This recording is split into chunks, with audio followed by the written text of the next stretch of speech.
இது உங்கள் குருமணி. கல்வி மற்றும் வேலைவாய்ப்பு செய்திகளை நம்ம தொடர்ந்து பார்த்துட்டு வந்துட்ருக்கோம். இன்று 7ஆம் வகுப்பு சமூக அறிவியல் சிவிக்ஸில் முதல் பருவத்தில் 2ஆம் பாடம் அரசியல் கட்சிகளை பற்றி பார்க்க போகிறோம். வாங்க கண்டென்ட்டுக்குள்ளே போவோம். அரசியல் கட்சிகள் என்பன தன்னார்வத்தோடு ஏற்படுத்தப்பட்ட தனி மனிதர்களின் அமைப்பு. இவை பரந்த கருத்தியல் அடையாளங்களோடு சில கொள்கைகளை ஏற்றுக்கொண்டு சமுதாயத்திற்கான திட்டங்களையும் நிரல்களையும் வழங்குகின்றன அப்படின்னு வரையறுத்திருக்காங்க. ஒரு அரசியல் கட்சிங்கிறது 3 அம்சங்களை கொண்டிருக்கும். அவை தலைவர், செயல் உறுப்பினர்கள், தொண்டர்கள். ஒரு அரசியல் கட்சியை எவ்வாறு அங்கீகாரம் பெறுவது அப்படின்னா, குறைஞ்சபட்சம் 5 ஆண்டுகள் அரசியல் செயல்பாடுகளில் ஈடுபட்டு இருக்கணும். அதே சமயம் அக்கட்சியின் வேட்பாளர்கள் குறைந்தபட்சம் 6% வாக்குகளை இறுதியாக நடைபெற்ற பொது தேர்தலில் பெற்று இருக்கணும் அப்படின்னு ஒரு வரையறை வச்சுருக்காங்க. அரசியல் கட்சிகள் செயல்பாடுகள் என்ன அப்படின்னா, வழங்குதல், பரிந்துரைத்தல், ஏற்பாடு செய்தல், ஊக்குவித்தல், ஒருங்கிணைத்தல், ஆட்சி அமைத்தல். வழங்குதல் நேர்மறையான எதிர்பார்ப்பு, பொறுப்புடைமை, ஸ்திரத்தன்மையான கொள்கைகளை வழங்குதல். பரிந்துரைத்தல் சில அலுவலகங்களுக்கு, அதாவது நமக்கு தெரியும் நிறைய அலுவலகங்கள், மாநில தேர்தல் அலுவலர் உட்பட அலுவலகங்களுக்கு தனிநபர்களை பரிந்துரை செய்தலும் அதோட வேலை தான். ஏற்பாடு செய்தல், பிரச்சாரங்கள், பேரணிக்கு ஏற்பாடு செய்தல். ஊக்குவித்தல், மக்கள் நல திட்டங்கள், கொள்கைகளை முன்னெடுத்தல், அதில் கொண்டு வந்துடுறாங்க. ஒருங்கிணைத்தல் அப்படிங்கிறது சமுதாயத்தையும் அரசை இணைத்தல் அப்படின்னு சொல்லியிருக்காங்க. ஆட்சி அமைத்தல், அரசாங்கத்தை ஏற்படுத்தி பொதுவாக ஒரு ஆட்சி அமைத்தல் அப்படின்னு சொல்கிறாங்க. ஸோ கட்சியோட வகை எப்படி செய்யலாம் அப்படின்னா, ஒரு நாட்டில் அரசியல் பங்கெடுப்பில் ஒரே ஒரு கட்சி மட்டும் இருந்துச்சுன்னா அது ஒரு கட்சி ஆட்சி முறை. இது பொதுவாக பொது உடைமை நாடுகளில், சீனா, வடகொரியா, கியூபா போன்ற நாடுகளில் இது நடைமுறையில் இருக்குது.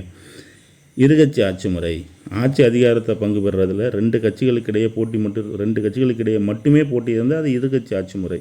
ஒரு கட்சி ஆளுங்கட்சி, மற்றொரு கட்சி எதிர்கட்சி. இது எங்கே இருக்குது? பிரிட்டனில், அமெரிக்க ஐக்கிய குடியரசுகளில். பிரிட்டனில் தொழிலாளர் கட்சி பழமைவாத கட்சி, அமெரிக்க ஐக்கிய குடியரசுகளில் குடியரசுக் கட்சி ஜனநாயக கட்சி. சரி, இந்தியாவை எடுத்துக்கிட்டோம்னா பல கட்சி ஆட்சி முறை. 3 அல்லது அதுக்கு மேற்பட்ட கட்சிகளுக்கிடையே அதிகாரத்தை கைப்பற்றுதலில் போட்டி இருந்துச்சுன்னா பல கட்சி ஆட்சி முறை. இந்தியா, ஃப்ரான்ஸு, ஸ்வீடன், நார்வே போன்ற நாடுகளில் பல கட்சி ஆட்சி முறை இருக்குது. சொல்லப்போனால் இந்தியாவில் உலகத்திலேயே அதிக எண்ணிக்கையிலான கட்சிகள் இங்கே இருக்குது. இந்தியாவில் உள்ள கட்சிகளை 3 கேட்டகரியாக கொண்டு வராங்க. ஒன்று தேசிய கட்சி, இன்னொன்று மாநில கட்சி, பதிவு செய்யப்பட்ட அங்கீகரிக்கப்படாத கட்சி. அதை தான் நம்ம சுயேட்சைகள் அப்படின்னு கூட நம்ம சொல்லலாம். ஸோ ஒவ்வொரு கட்சியும் தேர்தல் ஆணையத்தில் தன்னை பதிவு செஞ்சுக்கணும் இந்தியாவில். ரைட். கட்சியை எப்படி தோற்றுவிக்கலாம் அப்படின்னா, முதல்ல தேர்தல் ஆணையத்தில் பதிவு செஞ்சுக்கணும். குறைந்தபட்சம் 100 உறுப்பினர்கள் கட்சியில் இருக்கணும். அந்த 100 பேரும் வாக்காளர் அட்டை வச்சுருக்கணும். கட்சி தனக்கென ஒரு குறித்த ஆவணத்தை கொண்டிருக்கணும். நாங்கள் இப்படிலாம் செயல்படுவோம், எங்கள் கொள்கை என்ன, எங்களுடைய அமைப்பு என்னங்கிற ஒரு ஆவணம் அவங்க கையில் இருக்கணும் அப்படின்னு சொல்கிறாங்க. கட்சி என்ன சொல்கிறாங்க, கட்சி அங்கீகரிப்பதன் நிபந்தனைகள் என்ன? ஒரு தேசிய கட்சியாக இருந்துச்சுன்னா மக்களவைத் தேர்தல் அல்லது 4 மாநிலங்களுக்கான சட்டப்பேரவை தேர்தலில் மொத்த செல்லத்தக்க வாக்குகளில் 6% பெற்றிருக்கணும். இல்லையா, 1 அதற்கு மேற்பட்ட மாநிலங்களில் 4 மக்களவை தொகுதிகளில் வெற்றி பெற்றிருக்க வேண்டும். அதுவும் இல்லையா, இந்தியாவில் நடைபெற்ற மக்களவைத் தேர்தலில் குறைந்தபட்சம் 3 மாநிலங்களில் 2% தொகுதிகளில் வெற்றி பெற்றிருக்க வேண்டும். இதெல்லாம் தேசிய கட்சிக்கான நிபந்தனைகள். நாடு முழுவதும் இந்த கட்சி ஒரு குறிப்பிட்ட சின்னத்தில் போட்டியிடும்.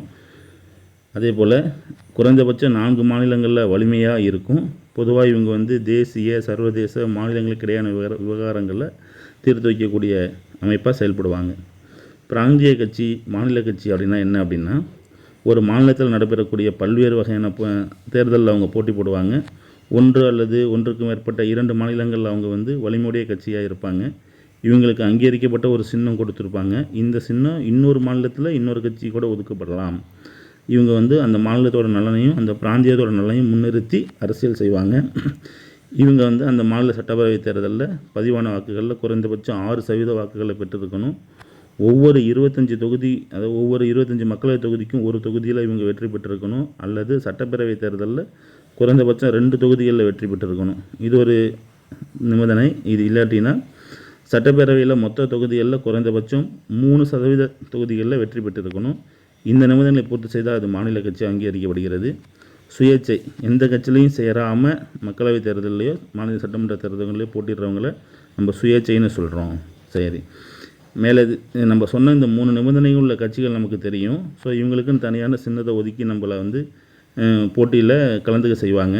இது இல்லாமல் இருக்கக்கூடிய கட்சி, அதாவது பதிவு செய்யப்பட்டதாக இருக்குது ஆனால் அங்கீகரிக்கப்படாத கட்சிகள் அப்படின்னா, இந்த கட்சிகள் என்ன செய்கிறாங்க அப்படின்னா, ஒரு போல் பேனலில் நிறைய சின்னங்கள் இருக்குது, அதுலேருந்து சின்னங்களை ஒதுக்கி அவங்கள வந்து போட்டியிட செய்கிறாங்க. சரி, இந்த சின்னங்களை பொறுத்த வரைக்கும் 1968ஆம் ஆண்டு தேசிய சின்னங்கள் ஆணைப்படி சின்னங்களை 2ஆக பிரிக்கிறோம். ஒதுக்கப்பட்ட சின்னங்கள், ஒதுக்கப்படாத சின்னங்கள். இந்த ஒதுக்கப்பட்ட சின்னங்கள்ங்கிறது எங்கே போயிடுது? தேசிய கட்சி, மாநில கட்சி, இந்த மாதிரி கட்சிகளுக்கு போயிடுது, பதிவு செய்யப்பட்ட கட்சிகளுக்கு போயிடுது. அவங்களுக்கு மட்டும்தான் அதுலேருந்து சின்னங்களை எடுத்து போட்டிட முடியும். ஒதுக்கப்படாத சின்னங்கள்ங்கிறது இந்த பதிவு செய்யப்பட்ட அங்கீகரிக்கப்படாத கட்சிகளுக்கு போயிடுது. ரைட். தேர்தல் ஆணையம், இந்தியாவில் தேர்தல் நடத்தக்கூடிய சட்டப்பூர்வமான அமைப்பு தேர்தல் ஆணையம். இது சுதந்திரமாகவும் சட்டப்படியாகவும் தேர்தல் நடத்தக்கூடிய அமைப்பு. இதோட தலைமையகம் டெல்லியில் இருக்குது.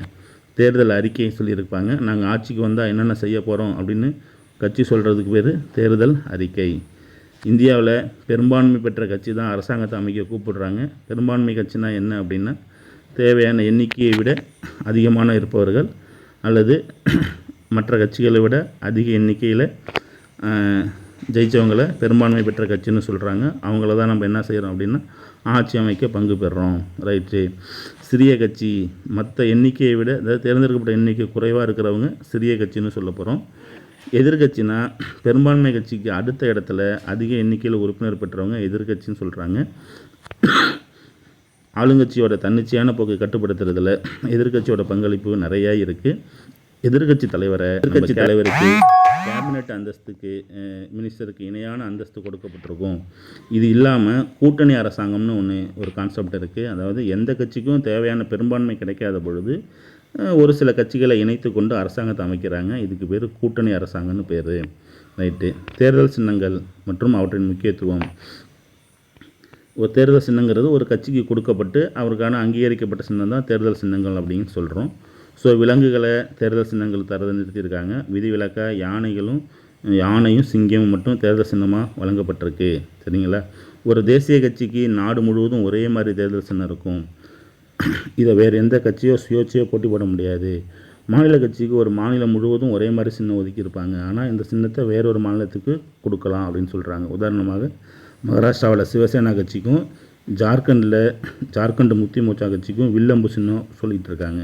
ஸோ இந்த பாடத்தில் உள்ள முக்கிய கலைச்சொற்கள் டெமோக்ரஸி அப்படின்னா என்ன அப்படின்னு, மக்களாட்சி, எலெக்ஷன் மேனிஃபேக்சரோ, ஆப்போசிஷன் பார்ட்டி, ஃபெடரல் சிஸ்டம், கூட்டாட்சி அமைப்பு, இந்த மாதிரி சொல்லியிருக்காங்க. ஸோ இதையும் கொஞ்சம் பார்த்துங்க. இதை தொடர்ந்து நம்ம கேள்வி பதில் பகுதி உங்களுக்கு டிஸ்பிளே ஆகிறோம். ஸோ அதை பார்த்துங்க. அதில் உங்களுக்கு சரியான விடையை இருக்கக்கூடிய அந்த ப்ளூ கலர் கட்டத்தில் 4 ஆப்ஷனில் ஒன்று செலக்ட் பண்ணிவிட்டு கீழே லாஸ்ட்டில் போயிட்டு ஃபினிஷை டச் பண்ணிங்கன்னா ஒட்டுமொத்த கொஸ்டினில் நீங்கள் எத்தனை ரைட்டுன்னு தெரியும். ஸோ நம்ம ஸ்ட்ராட்டஜி இது தான். Class, material and test. மெட்டீரியலும் டெஸ்ட்டும் டிஸ்கிரிப்ஷன் பாக்ஸில் இருக்குது. ஸோ அதை டச் பண்ணி மெட்டீரியலை டவுன்லோட் பண்ணிங்க. டிஸ்கிரிப்ஷன் பாக்ஸில் ஒரு டெஸ்ட்டையும் அட்டன் பண்ணி பாருங்கள். தொடர்ந்து வெற்றி நமக்கு எளிமையாக இருக்கும். சரி, தொடர்ந்து அடுத்த வீடியோவில் சந்திப்போம். நன்றி.